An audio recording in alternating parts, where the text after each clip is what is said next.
Last 5th August আমি, মা, বাবা আর মাধবী মিলে গিয়েছিলাম জলপাইগুড়ি। ১ম এই পবনে ঢুকে কিছু টুকিটাকি কেনাকাটা করে তারপর গেলাম আদি যশোমতীতে আমার বিয়ের গয়না দেখতে।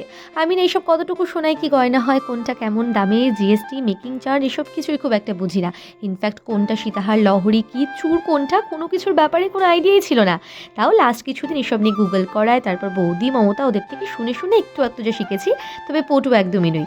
এই ব্যাপারে যে আমি অজ্ঞ সেটা মাথা পেতেই স্বীকার করছি। আর এই যে এই সুন্দর গোল্ড প্লেটেড গণেশ ঠাকুরটা ছিল আমাদের জন্য গিফট।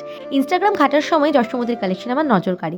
অল্প সোনাতেও যে এত সুন্দর ভরাট ডিজাইনস হয় ভাবাই যায় না। এরপর ধূপগুড়ির কাছে একটা রেস্টুরেন্টে ডিনার করে বাড়ি ফিরলাম প্রায় 10টায়। পরদিন স্কুলে ছিল সেকেন্ড সামেটিভ পরীক্ষা। ক্লান্ত হয়ে স্কুল থেকে বাড়ি ফিরে মনটা হয়ে গেল ফুরফুরে। আমার রিং প্ল্যাটার আর গাউন চলে এসেছে। রিং প্ল্যাটারটা আমি একটা ইনস্টাগ্রাম পেজ থেকে কাস্টমাইজ করিয়েছি, আর সাদা গাউনটারও কালার চেঞ্জ করিয়েছি। এঙ্গেজমেন্টের ডিটেল ভিডিওতে এই সমস্ত কিছু আলোচনা করব। ততদিন সবাই ভালো থেকো, সুস্থ থেকো, টাটা।